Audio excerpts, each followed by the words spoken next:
ایک عدم اعتماد پیدا ہوا خود ان لوگوں میں جو ریزسٹنس کر رہے تھے امریکہ کے خلاف، اور اس عدم اعتماد کی وجہ سے آج بھی صورتحال نارمل نہیں ہوئی ہے۔ پھر وقت گزرنے کے ساتھ ساتھ امریکہ کا یہ ساتھ دینے کے نتیجے میں صورتحال یہ بنی کہ بھارتی را انوالو ہوتی چلی گئی، CIA انوالو ہوتی چلی گئی، اور اسی طرح MI6 وہ انوالو ہوئی۔ بلیک واٹر کا نام آپ نے سنا، ریمنڈ ڈیوس جیسے کریکٹر سامنے آئے، اور یہ سارے لوگ پاکستان میں بم دھماکے، دہشت گردی اور مختلف اسپلنٹر گروپس کو سپورٹ کرنے والے بن گئے، اور جب سے لے کر اب تک پاکستان کی معیشت کو 150 سے 200 بلین ڈالر کا نقصان ہوا، اور اسی طرح سے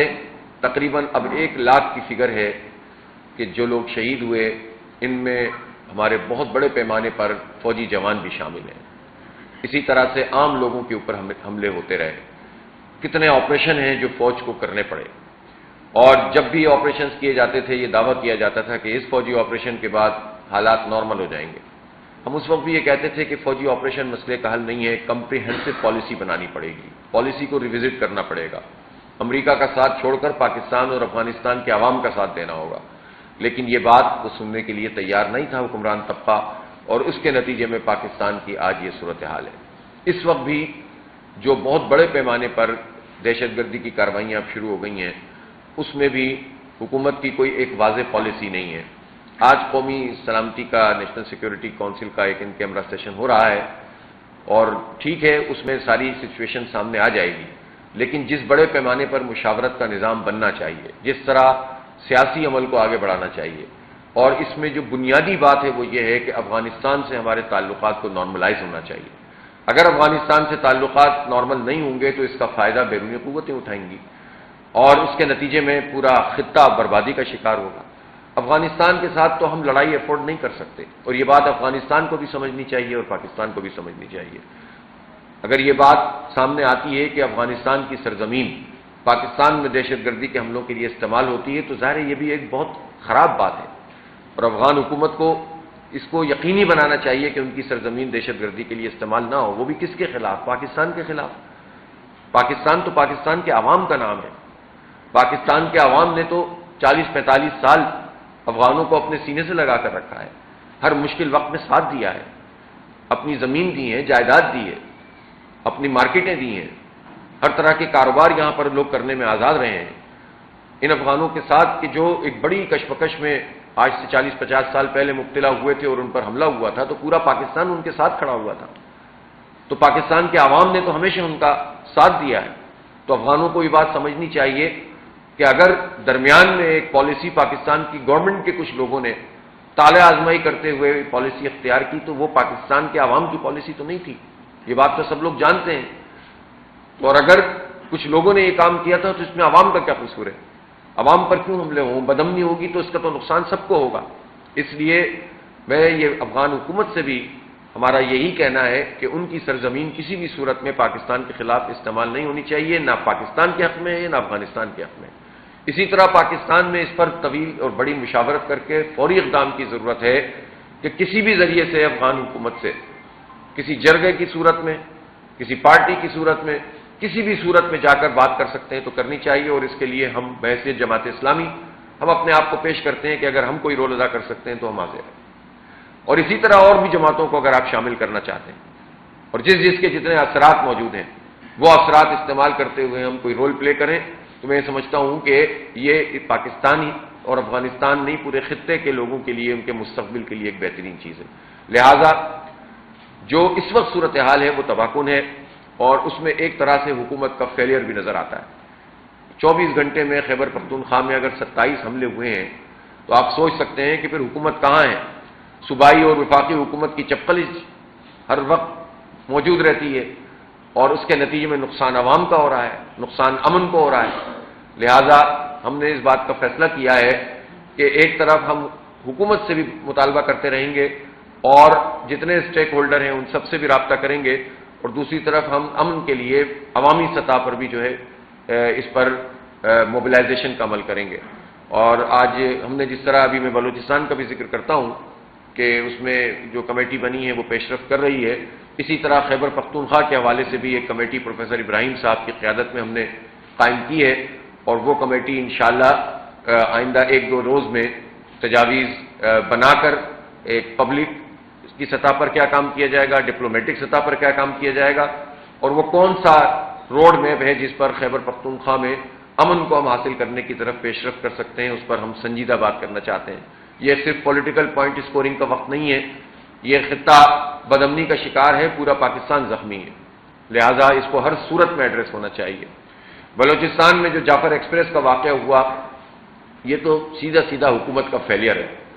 اور وہ لوگ جو بڑی بڑی باتیں کر رہے تھے کہ بلوچستان میں کیسے چوکی مار ہے اور فلاں ہے اور یہ اور وہ ہے، وہ بری طرح ایکسپوز ہو گئے، ان کا تو اب کہیں کوئی تذکرہ بھی نہیں ہوتا، وہ کہاں ہیں اس بدامنی کی آگ میں جو دھکیل دیا ہے انہوں نے۔ اگر وہاں ایسی قوتیں جو پاکستان دشمن قوتیں سامنے آ گئی ہیں اور وہ پاکستان توڑنے کی بات کر رہے ہیں، تو ظاہر ایسی قوتوں کا تو عوام سے تعلق نہیں ہوتا ہے، لیکن جب آپ عوامی سطح پر وہ اعتماد سازی نہیں پیدا کرتے کہ جو ہونی چاہیے، تو اس کے نتیجے میں ایسی قوتوں کو تقویت ملتی ہے، پھر ان کے خلاف کوئی نہیں جاتا۔ تو یہ سوچنے کی ضرورت ہے نا کہ بلوچوں میں یہ عدم اعتماد کیوں پیدا ہوا ہے، جب آپ ان کے ایشوز کو ایڈریس نہیں کریں گے، جب سی پیک میں ان کا تذکرہ تو خوب کریں گے لیکن ان کے لیے ڈیولپمنٹ کے کام اس طرح سے نہیں کریں گے، جوان نوجوانوں کو آپ مین اسٹریم میں لانے کی کوشش نہیں کریں گے، جب ان کی آواز کو دبایا جائے گا، جب سینکڑوں ہزاروں کی تعداد میں لوگ لاپتہ کر دیے جائیں گے۔ دیکھیں نا، اگر کوئی دہشت گردی کرتا ہے، وہ تو آپ دہشت گرد کہتے ہیں، وہ آئین اور قانون کے خلاف کام کرتا ہے، اور سب یہ کہتے ہیں کہ سب کو آئین کے حدود میں کام کرنا چاہیے، لیکن پاکستان کی حکومت اور پاکستان کے ادارے جنہوں نے حلف لیا ہوا ہے آئین کی بالادستی کا، اگر وہ آئین کے خلاف کام کریں، وہ قانون کے خلاف کام کریں، وہ لوگوں کو لاپتہ کریں بجائے اس کے کہ عدالتوں میں پیش کریں، یہ بحث نہیں ہے کہ کون آدمی مجرم ہے اور کون آدمی مجرم نہیں ہے، بحث یہ ہے کہ اگر کسی نے جرم کیا ہے تو اس کا جرم ثابت کرنے کا ایک پروسیس پاکستان کے قانون اور آئین میں موجود ہے نا۔ یہ اختیار پاکستان میں کس کو حاصل ہے، کس نے دیا ہے کہ آپ لوگوں کو لاپتہ کر دیں، برسوں برسوں لوگ غائب رہیں، تو اس کے نتیجے میں پوری سوسائٹی میں جو رد عمل پیدا ہوتا ہے، وہ رد عمل پھر ملک دشمن قوتیں اس کا فائدہ اٹھاتی ہیں۔ یہ بہت آسان سی بات ہے، مشکل کوئی راکٹ سائنس نہیں ہے، اس میں کوئی پی ایچ ڈی سیاست میں کرنے کی ضرورت نہیں ہے، لیکن یہ بات اگر حکمران طبقے کی سمجھ میں نہیں آتی تو حالات مزید خراب ہوتے چلے جاتے ہیں۔ بلوچوں کو مین اسٹریم میں رکھتے ہوئے ان کو فیسیلیٹیٹ کرنا اور ان کے جو بھی گریوینسز ہیں ان کو دور کرنا، یہ حکومت کی ذمہ داری ہے۔ ہم نے جو لیاقت بلوچ صاحب کی قیادت میں جو کمیٹی قائم کی تھی، اس نے اپنی ورکنگ کی ہے، اور اب ملاقاتوں کا سلسلہ بھی شروع کریں گے، اور 14 اپریل کو ہم اسلام آباد میں ایک بہت بڑی بلوچستان کانفرنس کریں گے۔ بڑی سے مراد یہ ہے کہ جتنے اسٹیک ہولڈر ہو سکتے ہیں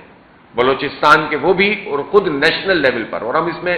حکومت سے بھی رابطہ کریں گے، اپوزیشن سے بھی رابطہ کریں گے۔ یہ مسئلہ پارٹیوں کا مسئلہ نہیں ہے، اس سے بالا تر ہو کر ہمیں بلوچستان کو ایڈریس کرنا ہوگا۔ رقبے کے اعتبار سے ہمارا سب سے بڑا صوبہ ہے، آدھا پاکستان ہے۔ یہاں قلات کی جو ہمارے ریاست تھی، اس نے قائد اعظم کے ساتھ مل کر یہ فیصلہ کیا تھا کہ وہ پوری کی پوری ریاست وہ پاکستان کے ساتھ شامل ہوئی تھی، اور اس کے نتیجے میں پاکستان کو ایک تقویت ملی، ایک قوت حاصل ہوئی۔ ہم کس طرح ان بلوچ بھائیوں کو اپنے سے جدا کر سکتے ہیں؟ اس لیے ہم یہ سمجھتے ہیں کہ اس اتحاد اور یکجہتی کے لیے جس اعتماد سازی کی ضرورت ہے اس کی طرف پیش رفت ہونی چاہیے۔ 14 اپریل کو اسلام آباد میں انشاءاللہ ہم ایک پورا چارٹر سب لوگوں کے ساتھ مل کر پیش کریں گے۔ یہ سنجیدہ مسئلہ ہے، اس کو اس طرح سے نہیں ایڈریس کیا جا سکتا کہ وقتی کارروائیاں شروع کر دی جائیں، ایک عمل ہو تو اس کا رد عمل کیا جائے، پھر رد عمل کا پھر ایک اور رد عمل ہو، اور اس آگ میں سب جلتے رہیں۔ لہذا یہ خیبر پختونخوا ہو یا بلوچستان، یہ سنجیدہ نوعیت کے نیشنل سیکیورٹی کے مسئلے ہیں، لیکن اس سب کی جو کی ہے وہ ہماری آزادی اور خود مختاری میں ہے۔ ہماری آزادی اور خود مختاری کا معاملہ یہ ہے کہ ہمیں اپنے فیصلے خود کرنے ہوں گے۔ ہم جب امریکہ کے دباؤ میں آ کر فیصلے کرتے ہیں، ہم جب چھوٹے بن کر لوگوں کی باتیں ماننا شروع کر دیتے ہیں، اپنے آپ کو بے وزن کرتے ہیں، تو اس کے نتیجے میں پھر وہ پالیسیاں بنانی پڑتی ہیں کہ جس میں یہ بحران پیدا ہوتا ہے اعتماد کا، اور پھر مسائل پیدا ہوتے ہیں۔ دیکھیں، کوئی بھی جنگ جو امن کو حاصل کرنے کے لیے ہو یا دشمن کے خلاف لڑی جانے والی جنگ ہو، وہ کوئی فوج نہیں لڑتی ہے، وہ قوم لڑتی ہے۔ جب فوج اور قوم کے درمیان فاصلہ پیدا ہو جاتا ہے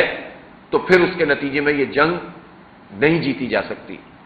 یہ فاصلہ کیوں پیدا ہو رہا ہے؟ یہ فاصلہ اس لیے پیدا ہو رہا ہے کہ ادارے یا سیاستدان یا اسٹیبلشمنٹ یا عدالت یہ سب اپنی اپنی آئینی حدود کے مطابق کام نہیں کر رہے۔ اگر یہ سب اپنی آئینی حدود کے مطابق کام کریں تو یہ چیزیں بہتر ہو جائیں گی۔ لیکن جب سیاست پر لوگ غلبہ حاصل کرنے کی کوشش کرتے ہیں، مینڈیٹ ملے ایک کو،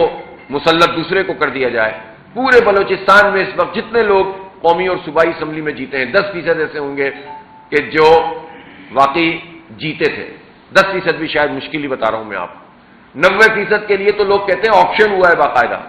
یہ نہیں ہے کہ جتایا گیا ہے، بلکہ جتانے والوں میں بھی یہ طے ہوا ہے کہ کون کتنے پیسے دے گا، تو ان پیسوں کے مطابق ان کو فارم 47 کے مطابق جتایا گیا ہے۔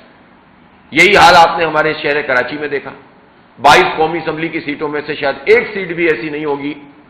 کہ جو کوئی جینوئنلی جیتا ہے۔ سب جعلی طریقے سے 5-5 ہزار والوں کو 1-1 لاکھ ووٹ بنا کر ٹھکرائے ہوئے لوگوں کو مسلط کر دیا گیا، مسترد شدہ عوام کے لوگوں کو مسلط کر دیا گیا۔ پورے ملک میں یہی ہوا ہے۔ تو جب پورے ملک میں اتنے بڑے پیمانے پر عوام کے مینڈیٹ کی توہین ہوگی تو یہ اعتماد پیدا کیسے ہوگا؟ تو یہ جتنی بھی چیزیں ہوتی ہیں سب ایک دوسرے سے جڑی ہوئی ہوتی ہیں۔ آپ یہ اعتماد پیدا کرنا چاہتے ہیں، آج بھی یہ موقع ہے کہ ایک جوڈیشل کمیشن بنے اور فارم 45 کے مطابق ڈیسیشنز ہونا شروع ہو جائیں، دودھ کا دودھ پانی کا پانی ہو جائے گا، اعتماد بحال ہو جائے گا۔ تو ایک گریٹر ڈائیلاگ کی ضرورت ہے اس وقت ملک میں، ایک بڑے پیمانے پر لوگوں کو انوالو کرنے کی ضرورت ہے۔ یہ سیاسی مخاصمت، یہ افراد کو نشانہ بنانا، یہ سیاسی بنیاد پر قید کرنا لوگوں کو اور اس سے اپنے مطلوبہ نتائج حاصل کرنا، اس سے ملک آگے نہیں بڑھے گا۔ اب تک جو ہو گیا ہے، نکلنے کا راستہ یہ ہے کہ مینڈیٹ کا احترام ہو اور جینوئن فیصلے کیے جائیں، بجائے اس کے کہ لوگوں کو مارجنلائز کر کے آپ اپنی مرضی کے فیصلے کرنے کی کوشش کریں۔ ہم اس شہر کراچی میں موجود ہیں، صوبہ سندھ میں موجود ہیں۔ صوبہ سندھ کے حالات بھی آپ کو معلوم ہیں۔ ایک طرف پورا سندھ یہ مطالبہ کر رہا ہے کہ یہ جو نہروں کا پورا سسٹم شروع کرنے کی کوشش کی جا رہی ہے، اس کے نتیجے میں سندھ کے پانی میں کمی بھی واقع ہوگی اور جو پانی سمندر میں جانے کے لیے ضروری ہے وہ بھی کم ہو جائے گا۔ اور یہ جینوئن بات ہے۔ جن لوگوں نے بھی یہ منصوبہ بنایا، اور اس میں ظاہر پیپلز پارٹی پیش ہے، ایک طرف پیپلز پارٹی اس کے خلاف بات کرتی ہے اور دوسری طرف اجلاس کرتے ہیں کہ اس منصوبے پہ تیزی سے عمل کیا جائے، تو یہ اتنی بڑی دو رنگی ہے کہ میں حیران ہوتا ہوں کہ کر کیسے لیتے ہیں یہ لوگ۔ اور سندھ کے لوگ اگر اس پر اعتراض کر رہے ہیں تو حکومت اس کا جواب تو دے کم از کم کہ یہ بات کتنی صحیح ہے اور کتنی غلط ہے۔ لیکن کوئی چیز بھی حکومت کی طرف سے سامنے نہیں آ رہی، خود ہی خود فیصلے کر کے ان کو لاگو کر دیتے ہیں۔ اور یہ کہنا، میں تو خود پنجاب میں بحران ہے، یعنی پانی کا تو ایک کوٹا موجود ہے نا، پانی کے اس کوٹے میں ہر صوبے کا متعین کردہ کوٹا ہے، اوور آل پانی کم ہوتا ہے، سب کا پانی کم ہو جاتا ہے۔ ویسے ہی ایک بحران پیدا ہوا ہے کلائمیٹ چینج کی وجہ سے۔ اب جب جو پانی اویلیبل ہے اور اس کا ریشو طے ہے، تو اس ریشو میں تو خود پنجاب کا بھی پرابلم ہے کہ اگر آپ ایسی آبادی کو، ایسی زمین کو آباد کرنے کے لیے 6 نہریں نکالیں گے تو خود پنجاب کا پانی بھی تو کم ہوگا۔ تو یہ جو ضلع باول نگر والے ہیں وہ بھی اعتراض کر رہے ہیں کہ ہمارا پانی، یعنی جو آباد زمین ہے آپ اسے برباد کر کے بے آباد زمین آباد کرنے کا جو منصوبہ بنا رہے ہیں، تو یہ تو کوئی عقل بھی اس کو نہیں مانتی۔ اس میں اور کیا انیشیٹو ہے کہ چند لوگ فائدہ اٹھا لیں؟ اس میں کارپوریٹ فارمنگ کے نام پر کسانوں کے استحصال کا ایک نیا نظام وضع ہو جائے، سرمایہ دارانہ نظام زراعت کے شعبے میں بھی جاگیرداروں کے ساتھ مل کر ایک نئی شکل اختیار کر لے، یعنی شہری اور دیہی فیوڈلز کا ایک اشتراک ہو جو مزدور اور کسان کے خلاف ہو۔ یہ ہے کارپوریٹ فارمنگ، شہری اور دیہی فیوڈل لارڈز کا اتحاد جو مزدور اور کسان کے مفادات کا سودا کرے، یہ کارپوریٹ فارمنگ ہے۔ آپ کوآپریٹو فارمنگ کریں، آپ کسان کو شریک کریں، آپ ان کو زمینیں دیں، ان کو فیسیلیٹیٹ کریں، انہیں ٹریکٹرز دیں، ان کو بیج دیں، ان کو کھاد دیں، اور پانی کے حوالے سے اتفاقی رائے پیدا کریں، بجائے اس کے کہ آپ ایک نیا دھندا شروع کر دیں۔ لہذا اس پر بھی ہمارا اعتراض ہے اور ہم یہ سمجھتے ہیں کہ حکومت کو اس پر جواب دینا پڑے گا کہ انہوں نے یہ فیصلہ کہاں کیا، کیسے کیا، اور کون کون اس کے بینیفیشری بننے جا رہے ہیں، اور جو زمینیں بے آباد ہوں گی اس کے لیے ان کے پاس کوئی پروگرام ہے تو بتائیں، تاکہ پتہ چلے کہ ہاں آپ نے بہت سوچ سمجھ کے کوئی فیصلہ کیا ہوگا۔ اسی طرح سے سندھ میں جو ڈاکوؤں کا راج ہے اس وقت، ابھی بھی کچے کے علاقوں میں بعض اضلاع ایسے ہیں، یہ کشمور میں اور کندکوٹ کے قریب، کہ جہاں لوگ 3-4 بجے کے بعد سفر نہیں کر رہے ہیں،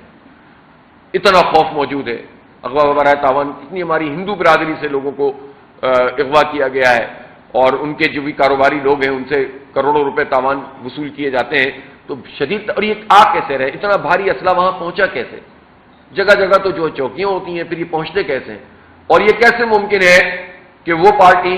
کہ جو 17 سال سے سندھ میں حکومت کر رہی ہے، پیپلز پارٹی، اور وہ پارٹی جس کے صدر مملکت بھی اس وقت موجود ہیں، جس کے کئی گورنر موجود ہیں، جس نے بہت بڑے پیمانے پہ پوزیشن حاصل کی ہوئی ہے، اور اسٹیبلشمنٹ سے بھی پیپلز پارٹی کی دوستی ایسی ہے کہ وہ A+ اس کی پارٹی بنی ہوئی ہے. ایک تو ہوتا ہے نا کہ کوئی کہے کہ وہ C party, B party, A party, Peoples Party تو اسٹیبلشمنٹ کے ساتھ A+ پارٹی ہے، اتنی زیادہ ملی ہوئی ہے، اتنے زیادہ مفادات حاصل کر رہی ہے. تو ایسی صورتحال میں اگر دھاڑیاں لا رہے ہیں اور سندھ میں ڈاکو راج قائم ہو رہا ہے تو یہ کیسے ہو رہا ہے؟ تو یہ سب جانتے ہیں کہ یہ کیسے ہو رہا ہے. اس لیے یہی کچے کے ڈاکو ہوتے ہیں، یہی پکے کے ڈاکو ہوتے ہیں، اور پکے میں بھی یہی کاروائیاں ڈالتے ہیں، لوگوں کے پیسے لوٹتے ہیں. اتنے بڑے پیمانے پر کراچی جو پاکستان کی معیشت میں ریڑھ کی ہڈی کی حیثیت رکھتا ہے، اس